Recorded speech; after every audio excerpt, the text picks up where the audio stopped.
سورۃ آل عمران کی آیت نمبر 55 ہے۔ سیدنا حضرت عیسیٰ علیہ السلام کا تذکرہ چل رہا ہے۔ اہم موضوع ہے، بڑا اہم عقیدہ ہے، اس کو قرآن نے بڑے زوردار انداز سے بیان کیا ہے، اور میں نے کل عرض کیا تھا کہ 100 سے زیادہ احادیث متواترہ میں بھی یہ عقیدہ بیان کیا گیا ہے کہ حضرت عیسیٰ علیہ السلام کو یہودیوں نے تو قتل کرنے کی اور سولی پر چڑھانے کی کوشش کی تھی، منصوبہ بنایا تھا، لیکن اللہ پاک نے ان کی حفاظت فرمائی اور زندہ آسمانوں پر اٹھا لیا۔ اب وہ آسمانوں پر ہیں اور زندہ ہیں۔ جن لوگوں نے انکار کیا ہے ان کے آسمانوں پر اٹھائے جانے کا، کہتے ہیں جی یہ تو ممکن ہی نہیں ہے، اوپر آسمانوں پر ایک آدمی کا جانا ممکن ہی نہیں ہے۔ درمیان میں ایک کرہ ناریہ ہے، کرہ زمہریریہ ہے، ایک بڑا ٹھنڈا علاقہ ہے، ایک بڑا گرم آگ والا علاقہ ہے، تو انسان تو جا ہی نہیں سکتا۔ لیکن علماء یہ فرماتے ہیں کہ جس اللہ نے حضرت آدم علیہ السلام کو اسی فضا سے نیچے بھیجا تھا زمین پر، اس اللہ کے لیے کیا مشکل ہے حضرت عیسیٰ علیہ السلام کو اسی فضا سے اوپر لے جائے۔ اور ہمارے نبی صلی اللہ تعالیٰ علیہ وسلم کو جو معراج کروایا ہے، قرآن و حدیث سے ثابت ہے، تو وہ بھی تو اسی فضا میں گئے ہیں نا، ہاں جی، آسمانوں پر۔ اس لیے اللہ کے لیے کوئی مشکل بات نہیں۔ اور حضرت عیسیٰ علیہ السلام کو یہ اعزاز بھی حاصل ہے، علماء نے لکھا، بڑے بڑے کئی علماء نے لکھا، پیغمبر تو وہ ہیں ہی، اور یہ عقیدے کی بات ہے، جب اللہ پاک کسی کو نبوت دے دیتا ہے تو پھر اس کو معزول نہیں کرتا، نبوت واپس نہیں لیتا۔ دنیا میں تو ہوتا ہے نا، کوئی آدمی عہدے پر آتا ہے، پھر اس کو یا ریٹائر کر دیا جاتا ہے، یا عہدے سے ہٹا دیا جاتا ہے، استعفیٰ لے لیا جاتا ہے، معزول کر دیا جاتا ہے۔ لیکن نبوت ایسا مقام ہے کہ جس پر جو آدمی فائز ہوتا ہے وہ معزول نہیں ہوتا، نبوت سے یعنی محروم پھر نہیں کیا جاتا۔ حضرت عیسیٰ علیہ السلام اللہ کے سچے نبی بھی ہیں، اگرچہ اب ان کا دائرہ کار نہیں، بلکہ ہمارے پیارے نبی صلی اللہ علیہ وسلم کی نبوت پر ہی عملی طور پر عمل ہوگا، یقین بھی، ایمان بھی اور عمل بھی آپ صلی اللہ علیہ وسلم کی شریعت کے مطابق قیامت تک کے لیے۔ لیکن عیسیٰ علیہ السلام اللہ کے نبی ہیں، نبی ہیں، یہ بھی ان کو اعزاز حاصل ہے، اور ہمارے نبی صلی اللہ علیہ وسلم کے صحابی ہونے کا بھی ان کو اعزاز حاصل ہے۔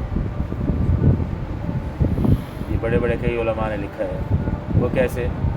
معراج کی رات ہمارے پیارے نبی صلی اللہ علیہ وسلم جب گئے تھے آسمانوں پر، تو حضرت عیسیٰ علیہ السلام سے ملاقات ہوئی تھی۔ چونکہ وہ زندہ ہیں اسی حیات کے ساتھ، تو زندہ آدمی جب پیغمبر کی زیارت کرتا ہے ایمان کے ساتھ، تو وہ کیا کہلاتا ہے؟ صحابی کہلاتا ہے۔ باقی انبیاء کی تو وفات ہو چکی تھی، ان کے جسد مثالی کے ذریعے سے ہمارے نبی صلی اللہ علیہ وسلم سے ملاقات کروائی گئی ہے معراج کے موقع پر۔ لیکن حضرت عیسیٰ علیہ السلام تو فوت نہیں ہوئے، وہ تو زندہ ہیں، تو اسی زندہ ہونے کی حالت میں انہوں نے ہمارے نبی صلی اللہ علیہ وسلم سے ملاقات کا شرف حاصل کیا۔ اس لحاظ سے علماء نے فرمایا کہ ان کو ہمارے نبی صلی اللہ علیہ وسلم کے صحابی ہونے کا بھی اللہ پاک نے درجہ عطا فرما دیا، اور یہ بھی کوئی معمولی بات نہیں۔ امام الانبیاء، سب سے افضل پیغمبر کا صحابی ہونا یہ کوئی معمولی بات نہیں ہے۔ بہرحال حضرت عیسیٰ علیہ السلام کو یہودیوں نے قتل کرنے کا ارادہ کیا، منصوبہ بنایا، تو اللہ نے حفاظت فرمائی، زندہ آسمانوں پر اٹھایا۔ پچھلی آیت میں یہ فرمایا کہ واللہ خیر الماکرین، ان یہودیوں نے بھی خفیہ تدبیر کی منصوبہ بنایا، اور اللہ نے بھی خفیہ تدبیر فرمائی، اور اللہ کی تدبیر کامیاب ہوئی۔ واللہ خیر الماکرین، اللہ سب سے بہتر تدبیر فرمانے والا ہے۔ اب یہ اللہ کی تدبیر کب ہوئی تھی اور کامیاب ہوئی، اب اس آیت میں اس کی آگے تفصیل ہے۔ کہ جب اللہ رب العزت نے حضرت عیسیٰ علیہ السلام سے یہ فرمایا کہ آپ پریشان نہ ہوں، یہ آپ کو قتل کرنا چاہتے ہیں لیکن میں آپ کی حفاظت کروں گا، مکمل طور پر آپ کو میں وصول کر لوں گا، یعنی یہ نقصان نہیں پہنچا سکیں گے آپ کو۔ اور فرمایا کہ آپ کو فی الحال میں آسمانوں پر اٹھا لیتا ہوں، ورافعک الیہ، اپنی طرف میں آپ کو اٹھانے لگا ہوں، اور ومطہرک من الذین کفروا، کافروں سے آپ کو میں پاک کرنے لگا ہوں۔ کیسے؟ اس کا ایک مطلب تو یہ ہے کہ یہ جو آپ کے دشمنوں کا ماحول ہے، متعفن اور بدبو زدہ ماحول ہے، تو ان کے ماحول سے آپ کو نکال کر اوپر آسمانوں میں فرشتوں کے پاکیزہ اور خوشبودار ماحول میں آپ کو اٹھانے لگا ہوں۔ وَمُطَهِّرُكَ مِنَ الَّذِينَ كَفَرُوا، اور دوسرا مطلب یہ بھی ہے کہ آپ کو میں پاک کرنے لگا ہوں کافروں سے۔ کیا مطلب؟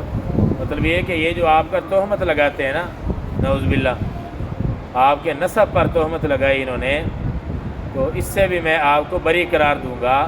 وہ کیسے؟ وہ آخری پیغمبر صلی اللہ علیہ وسلم اور قرآن کے ذریعے سے، جیسے ہم نے دیکھا اتنی آیات میں حضرت عیسیٰ علیہ السلام کا بڑے اچھے انداز سے تذکرہ ہے، ان کی شان بیان کی گئی، اور یہ بتایا گیا کہ وہ اللہ کی قدرت سے پیدا ہوئے ہیں، کلمۃ اللہ ان کو کہا گیا جی، اور ان کی والدہ ماجدہ حضرت مریم کی شان اللہ نے بیان کی، ان کا دفاع کیا، پوری سورت کا نام ہی ان کے نام پر رکھ دیا، مریم، سورت مریم، اور یہ سورت آل عمران ہے، ان کے والد صاحب کے نام پر، حضرت مریم کے والد صاحب کے نام پر یہ سورت کا نام رکھا گیا، آل عمران۔ تو اللہ پاک نے یوں شان بیان کر کے یہودیوں کے ان تہمتوں سے آپ کو بری اور پاک قرار دیا، وَمُطَهِّرُكَ مِنَ الَّذِينَ كَفَرُوا، اور آگے ایک وعدہ یہ فرمایا، وَجَاعِلُ الَّذِينَ اتَّبَعُوكَ فَوْقَ الَّذِينَ كَفَرُوا، جو آپ کی پیروی کرنے والے ہیں نا، میں ان کو غالب کر دوں گا کافروں پر قیامت تک۔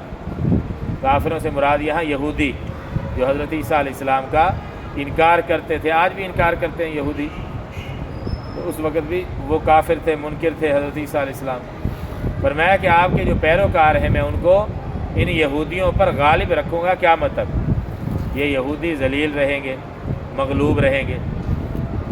اب ایک تو اس میں عیسائی آ گئے جو حضرت عیسیٰ علیہ السلام کو ماننے والے ہیں، تو یہ مطلب ہے کہ عیسائی وہ یہودیوں پر غالب رہیں گے قیامت تک۔ اور دوسرا اس میں علماء مفسرین نے فرمایا کہ عیسائیوں سے بھی زیادہ حضرت عیسیٰ علیہ السلام کو صحیح عقیدے کے ساتھ جو ماننے والے ہیں وہ مسلمان ہیں۔ عیسائیوں نے تو غلط عقیدے اختیار کر لیے حضرت عیسیٰ علیہ السلام کے بارے میں، ان کو خدا کا بیٹا قرار دے دیا، خدا قرار دے دیا، ہاں جی، شرک میں مبتلا ہو گئے۔ تو مسلمان جو ہیں وہ سارے انبیاء کو مانتے ہیں، حضرت عیسیٰ علیہ السلام کو بھی مانتے ہیں، سب پر ایمان لانا ضروری ہے مسلمان ہونے کے لیے، اور پھر سب سے آخری پیغمبر حضرت محمد صلی اللہ علیہ وسلم پر بھی ایمان رکھتے ہیں، اور عمل ہوگا آخری پیغمبر کی شریعت پر۔ تو اب اس کا خلاصہ یہ ہوا کہ عیسائی اور مسلمانوں کو اللہ پاک یہودیوں پر غلبہ دے گا قیامت تک۔ سوال آپ کے ذہن میں آ رہا ہوگا کہ یہ جو اسرائیل ہے یہ کیا ہے؟ یہ تو یہودیوں کی حکومت ہے اور یہ مسلمانوں کو بھی پریشان کر رہا ہے۔ علماء نے فرمایا کہ اصل بات یہ ہے کہ یہ یہودیوں کی اپنی ذاتی کوئی مضبوط حکومت نہیں ہے، بلکہ یہ امریکہ، برطانیہ اور ان لوگوں کے سہارے یہ کھڑی ہے عمارت۔ اگر یہ آج ہاتھ کھینچ لیں تو یہ کچھ بھی نہیں ہے، اور یہ عیسائیوں کے گویا سہارے یہ کھڑی ہے، یہ امریکہ وغیرہ، یہ لوگ جو عیسائی ہیں وہ ان کی مدد کر رہے ہیں۔ تو اگر یہ پیچھے ہٹ جائیں تو اسرائیل کی اپنی ذاتی اتنی کوئی طاقت نہیں ہے، تو وہ گویا مغلوب ہی ہیں۔ اس چیز کو اگر دیکھا جائے تو قرآن کریم کی اس آیت کے یہ منافی نہیں ہے۔ اور پھر فرمایا ثم الی مرجعکم، حضرت عیسیٰ علیہ السلام سے فرمایا کہ پھر میری طرف ہی سب نے لوٹ کے آنا ہے، یعنی آخرت میں میدان محشر میں، تو پھر میں سب کو بتاؤں گا، فیصلہ کروں گا کون حق پر تھے کون باطل پر تھے سب کا پتہ چل جائے گا۔ یہودی جو باطل پر ہیں اب نہیں مان رہے تو وہاں سب سامنے آ جائے گا کہ کون دنیا میں حق پر تھا اور کون غلط راستے پر تھا۔ تو یہ گویا اس میں 5 وعدے حضرت عیسیٰ علیہ السلام سے اللہ پاک نے فرمائے تھے تو پھر ان کو آسمانوں پر اٹھا لیا۔ اس کا ذکر ہے اس آیت مبارکہ میں۔ اذ قال اللہ، جب، اس سے پہلے اذکر فعل محذوف ہوتا ہے، یاد کیجئے اس بات کو یا اس واقعے کو جب فرمایا اللہ نے، اللہ پاک نے، اے عیسیٰ، یا عیسیٰ، یا تو معنی اے عیسیٰ، بے شک میں متوفی کا۔ اچھا یہ سمجھ لیں اس لفظ کے 2 معنی ہیں۔ متوفی، آگے کاف تو ضمیر ہے، متوفی یہ توفی سے ہے، اور توفی کا جو لفظ ہے عربی میں اصل اس کا معنی ہے، حقیقی معنی کسی چیز کو پورا وصول کر لینا کہ ذرا بھی اس کا اثر پیچھے نہ چھوڑا جائے، مکمل طور پر اس کو وصول کر لینا، اصل اس کا معنی یہ ہے۔ اور کنایہ کے طور پر، مجازی طور پر موت کے لیے بھی یہ لفظ استعمال کر لیا جاتا ہے، لیکن حقیقی معنی اس کا وہی ہے عربی لغت کے اعتبار سے۔ کیا حقیقی معنی؟ پورا کسی چیز کو وصول کرنا۔ اس لیے اس لفظ کے 2 ترجمے کیے گئے ہیں۔ اکثر مفسرین نے تو یہ ترجمہ کیا ہے کہ اے عیسیٰ، بے شک میں آپ کو پورا وصول کرنے والا ہوں۔ مطلب یہ ہے کہ یہ یہودی آپ کا کچھ نہیں بگاڑ سکیں گے، میں آپ کو پورا وصول کرنے والا ہوں، یعنی ان کے شر سے مکمل طور پر آپ کی میں حفاظت کروں گا، آپ پریشان نہ ہوں۔ ایک مطلب تو یہ ہو گیا، ورافعک، اور میں آپ کو اٹھانے والا ہوں، الیہ، اپنی طرف، یعنی آسمانوں پر۔ تو متوفی کا ایک ترجمہ تو یہ ہو گیا، اور دوسرا ترجمہ وہ موت والا اگر کیا جائے تو اس کی بھی گنجائش ہے، لیکن پھر مطلب کیا ہوگا؟ اے عیسیٰ، بے شک میں آپ کو موت دینے والا ہوں۔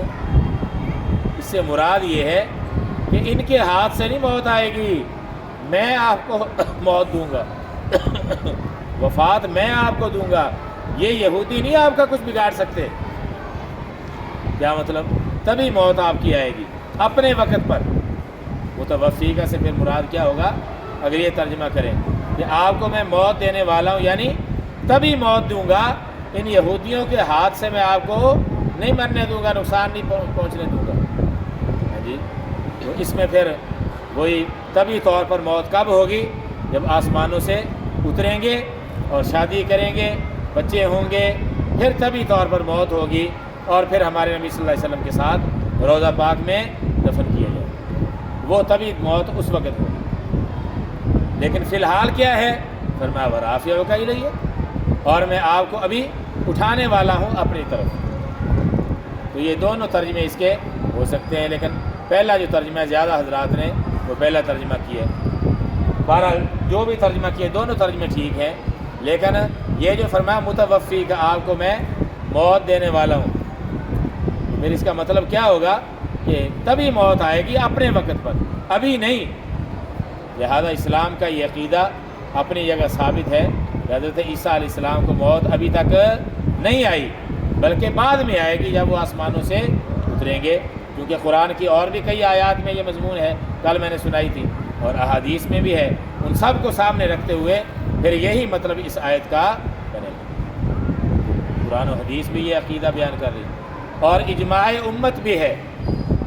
یہ بات ذہن میں رکھیں، قرآن کریم کے جیسے الفاظ محفوظ ہمارے تک پہنچے ہیں، جیسے قرآن کے الفاظ ہمارے تک محفوظ پہنچے ہیں، اسی طرح قرآن کا جو مفہوم ہے وہ بھی الحمدللہ محفوظ طریقے سے ہم تک پہنچے۔ اجماع امت اس مسئلے پر ہو تو وہ مستقل حجت اور دلیل ہوتا ہے۔ تو اس عقیدے پر قرآن کریم سے بھی واضح مضبوط دلائل، احادیث سے بھی، اور اجماع امت بھی ہے۔ حضرت عیسیٰ علیہ السلام کے بارے میں یہ جو اسلام کے عقائد ہیں، اس کی میں نے کوئی تفصیل کل عرض کر دی تھی۔ بننے کے۔ جب کہا اللہ پاک نے اے عیسیٰ بے شک میں آپ کو پورا پورا وصول کرنے والا ہوں اور میں آپ کو اٹھانے والا ہوں الیہ اپنی طرف۔ یہ جو ہے نا باطل لوگ مرزائی وغیرہ وہ دھوکہ دیتے ہیں اس آیت کو، اس لیے میں یہ دونوں ترجمے اور ان کا مفہوم میں نے آپ کو بتایا۔ وہ دھوکہ دیتے، دیکھو جی متوفی کا معنی ہے میں آپ کو موت دینے والا ہوں، تو موت تو ہو گئی۔ میں نے عرض کیا کہ جی قرآن و حدیث سے جو مفہوم ہمارے سامنے آتا ہے، تو اگر موت والا بھی ترجمہ مراد لیں تو پھر کون سا ہوگا؟ تبھی موت جو بعد میں ہوگی وہ مطلب ہوگا۔ فی الحال رافع کا الیہ، آپ کو اٹھایا جا رہا ہے آسمانوں پر۔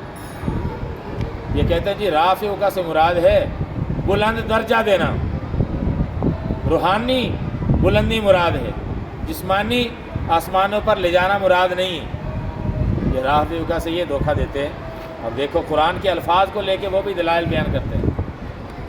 بعض ہمارے بھائی کہہ دیتے ہیں جی وہ قرآن بھی پڑھتے ہیں، وہ کلمہ بھی پڑھتے ہیں، وہ نمازیں بھی پڑھتے ہیں، وہ اللہ رسول کا نام بھی لیتے ہیں، پھر یہ مولوی کیوں پیچھے پڑے ہوئے ہیں ان کے؟ تو قرآن پڑھتے ہیں لیکن مفہوم وہ غلط لیتے ہیں، جو اس سے پہلے امت نے مفہوم سمجھا ہے اس کو نہیں وہ مانتے۔ تو آج اگر کوئی قرآن کا نیا مفہوم گھڑے گا یا پچھلی صدی میں کسی نے گھڑا ہے تو وہ مردود ہے، وہ قبول نہیں۔ پہلے سے جس پر اجماع چلا آ رہا ہے، جو صحابہ نے مطلب سمجھا ہے، رسول پاک صلی اللہ علیہ وسلم نے صحابہ کو سمجھایا، صحابہ نے اپنے شاگردوں کو سمجھایا، انہوں نے اپنے شاگردوں کو سمجھایا، جس پر سب کا اجماع اور اتفاق چلا آ رہا ہے، ہم اس کو مانیں گیا؟ ہاں جی ان لوگوں کو مانیں، ان کی بات مانیں، ان کی بات اور ان کا بیان کیا ہوا مفہوم وہ قبول نہیں ہوگا۔ اسی مفہوم کو معتبر قرار دیا جائے گا جس پر اجماع امت۔ تو رافع کا کہتے ہیں جی اس سے مراد ہے بس بلند مرتبہ دینا بس، اور یا یوں کہہ لیں کہ روحانی بلندی مراد ہے۔ تو ہم یہ کہتے ہیں کہ اللہ پاک نے یہ کہا رافع کا، اے عیسیٰ میں آپ کو اٹھانے لگا ہوں۔ آپ کو، تو آپ کیا تھے؟ روح اور جسم دونوں کا مجموعہ تھے نا۔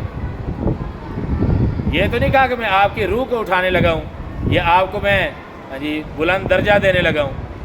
تو اس لیے روح اور جسم دونوں کا مجموعہ تھے، تو اسی میں یہ اشارہ اور ان لوگوں کا جواب موجود ہے۔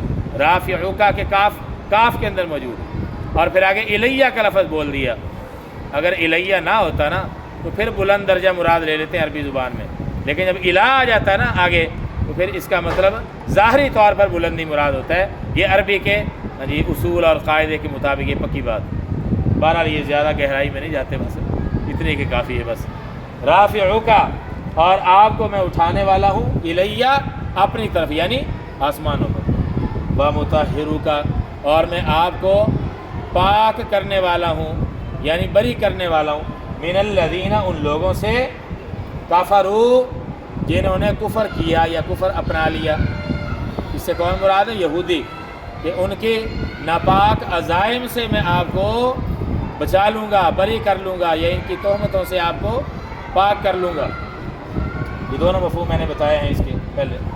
وجاعل الذین، اور میں کرنے والا ہوں ان لوگوں کو، یا بنانے والا ہوں ان لوگوں کو، اتبعوا کا، جنہوں نے آپ کی پیروی کی، فوق الذین، ان لوگوں سے بلند، کفروا، جنہوں نے کفر کیا یعنی یہودی، تو اتبعوا کا، جنہوں نے آپ کی پیروی کی، اس میں عیسائی بھی مراد ہیں اور مسلمان بھی، کیونکہ حضرت عیسیٰ علیہ السلام کو مسلمان بھی مانتے ہیں۔ تو ان کو میں بنانے والا ہوں کیا؟ فوق الذین، فوق کا معنی اوپر، بلند، ان کو میں کرنے والا ہوں فوق الذین، ان لوگوں کے اوپر، یعنی غالب، کفروا، جنہوں نے کفر کیا، الی یوم القیامہ، قیامت کے دن تک۔ اور قیامت کے قریب جا کے حضرت عیسیٰ علیہ السلام جب آئیں گے، دجال کو قتل کریں گے، وہ یہودیوں میں سے ہوگا، اور جو اس کے پیروکار ہوں گے یہودی، ان کو بھی قتل کیا جائے گا۔ اور اس وقت حضرت عیسیٰ علیہ السلام صلیب بھی توڑ دیں گے۔ یہ جو عیسائی انہوں نے سولی کا وہ نشان رکھا ہوا ہے نا، یہ اس کی پوجا کرتے ہیں، تو حضرت عیسیٰ علیہ السلام اس کو بھی توڑ دیں گے، اس وقت خنزیر کو قتل کر دیں گے، وہ یہودیوں کا شعار ہوگا، یہ صلیب عیسائیوں کا شعار ہوگا، خنزیر یہودیوں کا ہوگا۔ دجال کو بھی قتل کریں گے، اور اس وقت نہ کوئی یہودی رہے گا نہ کوئی عیسائی رہے گا، بلکہ ایک وقت ایسا آئے گا حضرت عیسیٰ علیہ السلام کے زمانے میں صرف اور صرف اسلام رہے گا اور مسلمان ہوں، اور جہاد موقوف ہو جائے گا۔ حضرت عیسیٰ علیہ السلام کے زمانے میں امن ہوگا، خیر و برکت کا دور ہوگا۔ کافر جب نہیں رہیں گے تو جہاد کی ضرورت نہیں ہوگی، جہاد اس وقت جہاد کا حکم جو ہے وہ موقوف ہو جائے گا۔ تو ایسا دور بھی آئے گا، اور مال اتنا وافر ہوگا، برکت ایسی ہوگی کہ کوئی مال لینے کے لیے تیار نہیں ہوگا۔ آج تو کوئی چھوڑنے کے لیے تیار نہیں، اس وقت کوئی لینے کے لیے تیار نہیں ہوگا۔ پھل فروٹ میں اتنی برکت ہوگی، انار کا چھلکا وہ اتنی بڑی چھتری کا کام دے گا کہ ایک جماعت اس کے نیچے سایہ حاصل کر سکے۔ ایسی برکت کا دور ہوگا حضرت عیسیٰ علیہ السلام کے زمانے میں، اور حضرت امام مہدی، ان حضرات دونوں حضرات کا وہ زمانہ ہوگا، ایک ہی زمانہ ہوگا۔ ثم الی مرجعکم، پھر میری ہی طرف، الیہ میری طرف، مرجعکم تمہارا لوٹنا ہے، یعنی تم لوٹ کر آؤ گے میرے پاس میدان محشر میں، میری عدالت میں پہنچو۔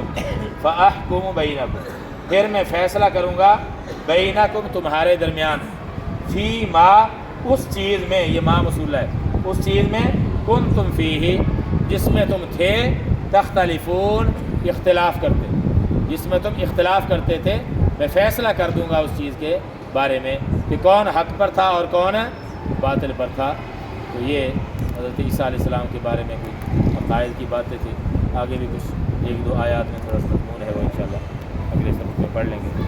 اللہ پاک ہمیں ہر فتنے سے حفاظت فرمائے۔ تو کل میں کہیں سفر پر جانا ہے تو کل سبق نہیں ہو سکے گا، پرسوں بھی اتوار ہے، اتوار کی چھٹی، پیر والے دن انشاءاللہ پڑھیں گے، اور پیر والے دن سے عشاء کے بعد سبق ہوا کرے گا۔ آج انشاءاللہ اعلان کریں گے عشاء کی نماز کل سے 7 بجے پڑھی جائے گی، تو عشاء کی نماز 7 بجے کل سے، اور سبق پرسوں پیر والے دن سے عشاء کے بعد انشاءاللہ۔ الحمدللہ رب العالمین، والصلاۃ والسلام علی رسول کریم۔ ربنا آتنا فی الدنیا حسنۃ وفی الآخرۃ حسنۃ وقنا عذاب النار۔ اللهم وفقنا لما تحب وترضى من القول والفعل والعمل والنیۃ والهدی انک علی کل شیء قدیر۔ صلی اللہ تعالی علی خیر خلقہ محمد وآلہ واصحابہ اجمعین، آمین برحمتک یا